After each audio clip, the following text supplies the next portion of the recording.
tô com o relógio para não descansar muito. Roma venceu Cartago no ano 146 a.C. Naquele momento, desaparecia a última oposição de fato. Aquele império gigantesco que já fazia valer sua vontade e seus desígnios na antiguidade. Havia, assim, o Império Romano, desaparecida a oposição cartaginesa, de cuidar-se das invasões daqueles povos semicivilizados que os romanos chamavam bárbaros. Aqueles povos eram muito atrasados, não tinham aquela condição de vida que era o apanágio do cidadão romano. E o interessante, e os senhores vão de se perguntar por que eu comecei falando nisso. O interessante é que um autor, um dos ideólogos disso que aí está no nosso planeta, o senhor Jean-Christophe Rufin, o interessante, eu digo, é que um autor traz para a época odierna, para os nossos dias, uma condição que, segundo ele, é similar àquela do nosso planeta quando Roma dominou Cartago. O que é que o senhor Jean-Christophe Rufin diz? Ele diz assim: hoje, os países do primeiro mundo, os países ricos, e quero crer, já se falou aqui, eu não estava, mas imagino, que não são nada ricos, é tudo uma grande farsa, ricos somos nós. Mas, diz o senhor Jean-Christophe Rufin, esses países ricos formam um novo império. Os Estados Unidos da América do Norte, a Alemanha, o Japão, a Inglaterra, a França, são o império, e nós, pobres países da América Latina, os nossos irmãos da África e da Ásia, somente a África subsaariana, nós seremos os novos bárbaros. Na verdade, o senhor Jean-Christophe Rufin conhece a realidade das nossas favelas, do nosso pobre povo sofrido, que não tem nem a menor ideia de que é o seu trabalho que constrói a nação e a riqueza de que desfrutam os ricos, e fundamentalmente que é o seu trabalho honesto que faz com que aquelas potências estejam tão ricas, porque existem atualmente atuando de modo predatório sobre todas as nossas riquezas reais. Por que eu comecei com o senhor Jean-Christophe Rufin? Porque o livro do senhor Jean-Christophe Rufin era livro de cabeceira de um dos últimos presidentes da República, de um homem que sofreu impeachment e que era aplaudido em verso e prosa como um conhecedor profundo de uma literatura especializada. Vejam, senhores, que absurdo! Como é que se erige a questão de doutrina ideológica do mundo moderno? Uma tese segundo a qual nós somos inferiores, nós somos mal dotados pela natureza, e só nos cabe extrairmos nosso próprio sangue para entregar àqueles que, como verdadeiros vampiros, sugam todo esse mesmo líquido precioso das nossas entranhas.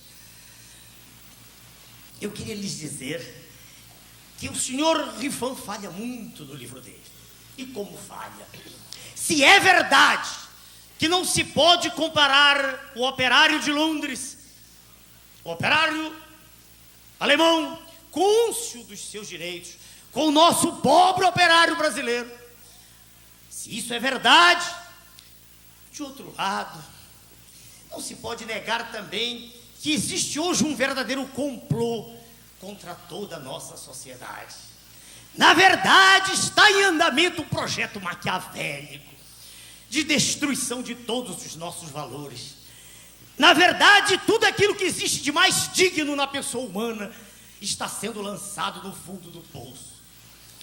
Na verdade, cada um de nós perdeu o respeito pelo semelhante, perdeu o respeito e não acredita mais no trabalho, no governo, no mercado, no crédito, nas pessoas. Na verdade, o que aí está é um atentado cruel à dignidade humana. E é contra tudo isso, é contra esse modelo terrível de destruição da cidadania plena que se insurgiu este partido político, que hoje tem a felicidade de ver reunidas aqui tantas pessoas das mais diversas categorias sociais, de todas as classes, de todas as raças, de todos os credos, fazendo com que nós todos possamos estar irmanados numa vontade una, que é de salvar a nossa pátria. Eu vim lhes falar sobre essa nossa vontade que nos acompanha, como minha família sabe, desde muito cedo, desde aquele instante, há meio século atrás, quando nós começamos a nos abeberar do conhecimento científico. Desde meio século atrás, quando nós começamos a perceber que o homem que sabe é mais feliz do que o homem que não sabe. Desde o momento em que nós começamos a entender as leis que regem a natureza física, biológica e social, desde aquele instante que é uma preocupação nossa terrível. Por que tanta diferença? Por que tanta desigualdade? Por que na infância, lá no passado distante, nós tivemos que passar fome para estudar? E aí começamos a estudar, e logo cedo, na aurora da vida, nós aprendemos que o nosso país, esse belo país, é a 5ª potência continental do planeta. Nós aprendemos que o Brasil é um país continente. Logo depois, já adolescente, nós aprendemos que o Brasil tem a maior riqueza em água potável, água de beber do planeta. Já na universidade, nós aprendemos outras coisas. Estudando ciências exatas, aprendemos que a riqueza mineral do planeta é inigualável. E qual não é nossa tristeza? Meio século depois, quando assistimos ao voo atravessando os rincões da pátria, dos advogados da União, para defender aquela coisa ignominiosa que foi a privatização da nossa Vale do Rio Doce. Não sei se já foi dito, mas a Vale do Rio Doce não foi vendida, ela foi doada. Aquela fortuna que os jornais, no cinismo que caracteriza a imprensa brasileira, aquele valor publicado, 3,338 bilhões de dólares, aquele dinheiro que representaria menos de 0,5% do valor real da Vale, aquele dinheiro nem chegou a entrar. Que tristeza naquele dia, que mal-estar, que vontade de sair chorando, ou gritando, ou esperneando. Dirão os senhores, por que não moveram ações, não usaram o direito constitucional? Mas nós o fizemos. E esse nós é plural, não é plural de modéstia. Quantos de nós impetraram ações presentes aqui, tantos? Nosso deputado federal, professor Bautista Vidal, professor Marcos Coimbra, professor Bernardo, muitos outros, até ações na Procuradoria-Geral da Justiça Militar, porque é crime a simples tentativa de internacionalização do solo pátrio. E essas ações foram todas arquivadas. Senhores, isso é extremamente dolorido. Aquilo aqui todos nós assistimos é algo maquiavélico, é algo terrível, porque tudo é feito, vejam senhores, de modo oficial. O Prona não está preocupado com roubo de galinha, não nos interessam precatórios, isso não tem a menor importância. Vamos parar de falar besteira. Preocupemos-nos com as grandes questões.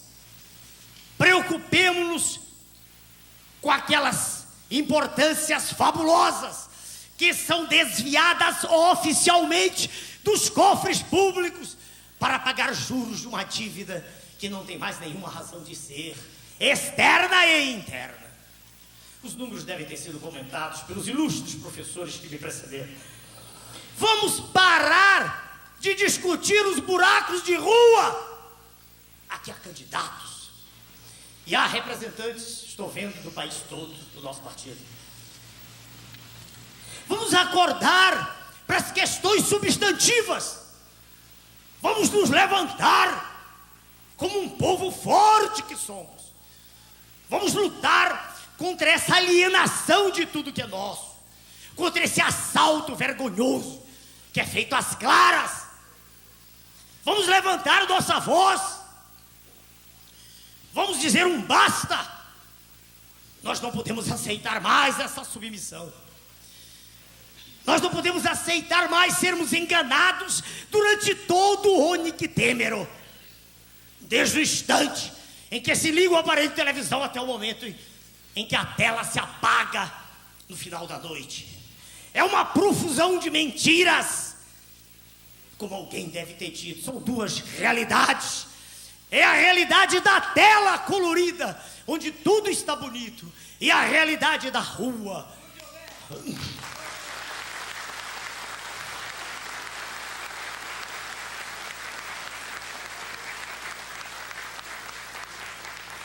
Na rua imperam a fome, a miséria, o desemprego, a níveis nunca vistos. Tudo ocultado. As estatísticas perfidamente manipuladas falam-nos de níveis de desemprego que seriam inferiores aos do Japão. Mas que vergonha! Que vergonha! Como pode uma autoridade constituída chegar diante de nós e dizer que o sistema de saúde é uma beleza no Brasil? Temos na sala um egrégio professor de medicina ali, professor Veronese, que nos deu a honra de vir para o nosso partido. Temos na sala diversos médicos. Na verdade, os fundadores do PRONA foram todos médicos. Hoje, graças a Deus, temos de todas as categorias. Como se pode ter coragem de dizer que está tudo bem, se nós temos 6 milhões de pessoas com doença de Chagas? Se nós temos 5 a 10 milhões de pessoas com esquistossomose maçônica? Se nós temos cerca de 1 milhão de pessoas infectadas pelo vírus da AIDS? Se nós temos 500 mil a 1 milhão de tuberculosos? Se nós temos 500 mil pessoas a cada ano contaminadas pelo plasmódio da malária? Se nós temos 200 mil leprosos, etc, etc, etc, etc.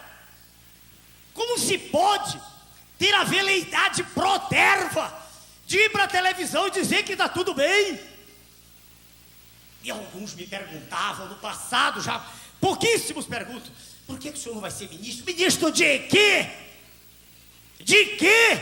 De um governo pútrido, em decomposição franca, que não aguenta um diálogo frente a frente. Porque o governo é feito hoje de traidores da pátria.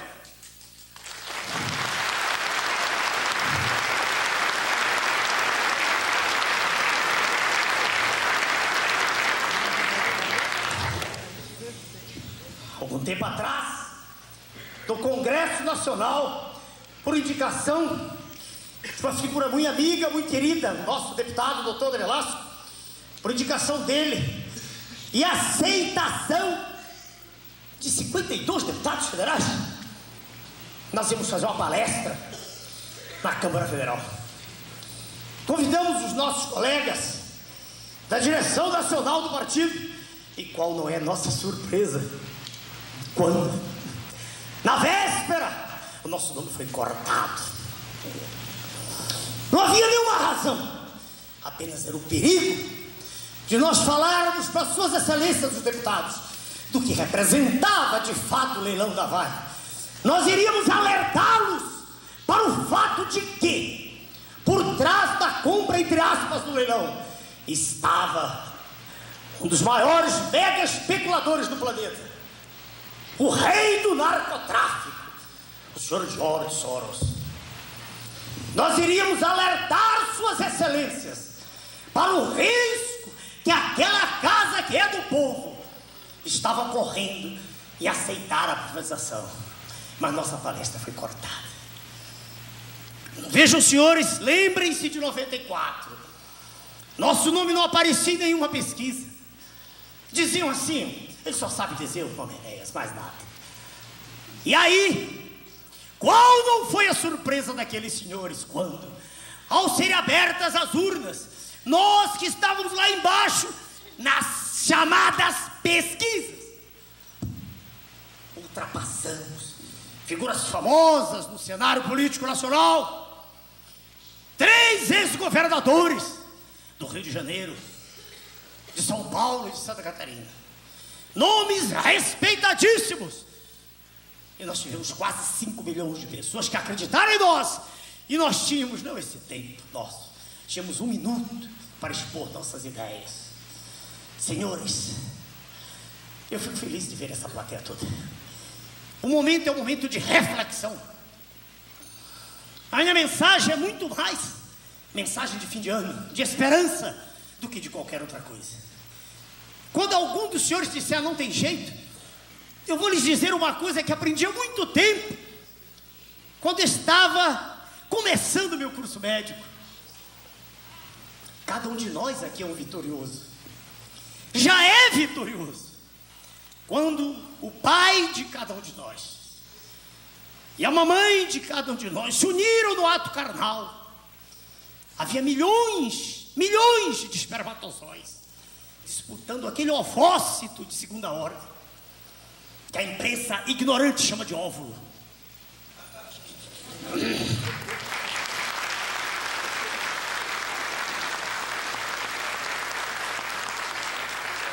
Naquele instante belíssimo da criação, naquele instante sagrado, daqueles espermatozoides todos que formam a corona radiata, aqueles todos, só um penetra no ovócito de segunda ordem. E há uma verdadeira insensibilidade dele pelos outros. Todos os outros morrem. E foi daquele espermatozoide, com aquele ovócito, que nasceu cada um de nós. Naquele instante, cada um de nós foi premiado.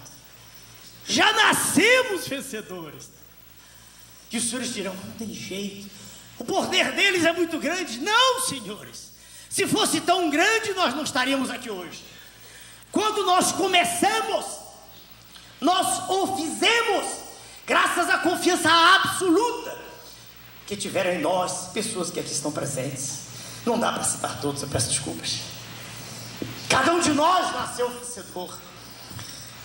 Quando o dia se acaba e nós acordamos, nós continuamos sendo vencedores. Tudo de que eu estou falando é dom de Deus. Eu não tenho mérito nenhum. E eu vou usar essa força que o Criador me deu e que eu usei para transmitir conhecimentos durante 4 décadas. Ensinei português, matemática, física, biologia, química e diversas disciplinas médicas ao longo das últimas décadas. E em 89, indignado com isso que aí está, e tendo uma consciência já razoável, não plena passei a adquiri-la dentro do processo, conhecendo as últimas aquisições. Professor Marcos Coimbra, da Escola Superior de Guerra, professor Benayon, doutor em Economia Hamburgo, professor Bautista Vidal, que lhes falou há pouco. Fui enriquecendo, fui aprendendo cada vez mais e fui ficando cada vez mais perigoso. Cada vez mais o poder constituído teme. Cada vez mais o poder constituído dá um passo atrás e diz: é um perigo. Dizem, de quando em quando eu ouço: esse homem é um perigo para o Brasil. Para o Brasil ou para aqueles senhores? Para quem nós somos um perigo? Atrás de que os senhores estão Os senhores estão lutando, afinal de contas, por quê? Se não pela salvação da nossa pátria. O que nós queremos é escola pública que funcione. Nós não queremos fechar nenhuma escola particular, não. Nós queremos pegar a escola pública, tomá-la e levá-la para um patamar tão digno que todo mundo queira voltar a ela. E aí a escola particular vai se corrigir o problema dela. Nós queremos que o hospital público funcione e não que seja um depósito onde são lançados os pobres da nossa pátria.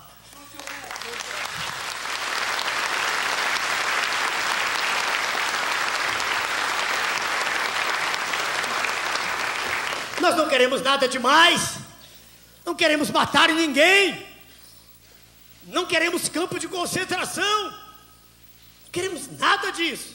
Nunca, jamais corrijam-me se eu estiver mentindo. Em nenhum momento da nossa trajetória dissemos que íamos atuar contra o Congresso Nacional. Em nenhum momento. Nós dizemos sim, como diz Pietro Baldi, dizia, já faleceu, grande espiritualista, diante de um grande chamado, de um chamado profundo, até a pedra responde. E aquele congresso, o mesmo que aí está, é feito de homens, seres humanos como nós, que precisam apenas de um chamado, de um exemplo forte, e não de um exemplo ao contrário, de um exemplo de hipocrisia plena, que nos está levando rápida e definitivamente ao desastre. Meus amigos, eu tenho uma mensagem que não é nova, que eu escrevi em 89, mas ela é atual. Quando sentados os fundadores do Prona, naquela época, nos reuníamos pensando no que dizer, nós escrevemos alguma coisa. Não vou falar mais da riqueza do país, do potencial que nos fará, com certeza, a maior potência do planeta, não para esmagar ninguém, mas para exigir que nos respeitem, que parem de tratar-nos como escravos. Não mais falarei, isso já foi dito aqui. Não mais vou falar sobre a Amazônia. Não mais vou falar sobre a riqueza mineral. A minha mensagem é para o homem, é para o cidadão pleno, que tem dentro de si, no cerne, no âmago, na região mais recôndita, mais absconsa do seu ser, a vontade de acertar. Vontade que existe no fundo de cada um de nós, até no fundo do cárcere.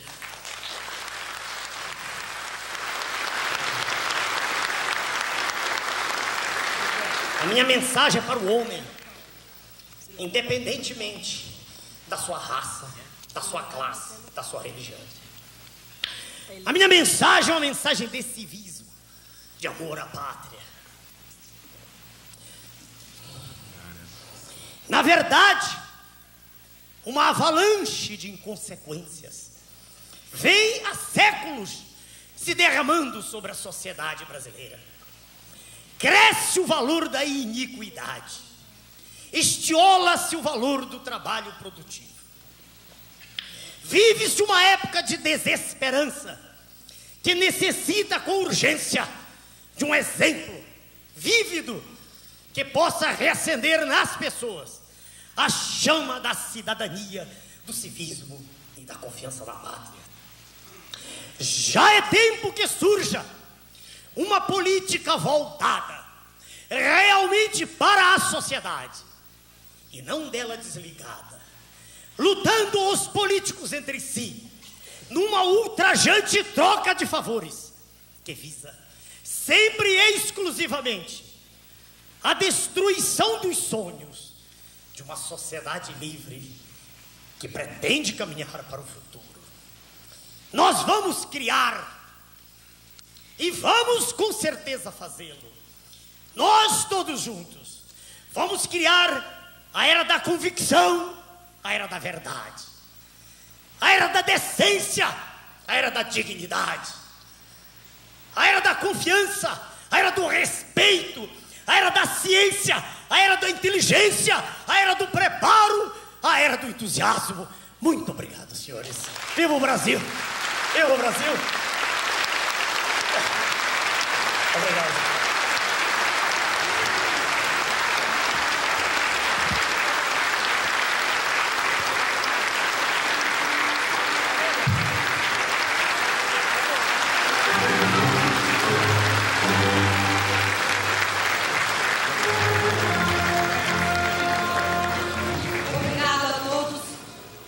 presença dos senhores neste momento tão importante. Está encerrada a sessão. Muito obrigada.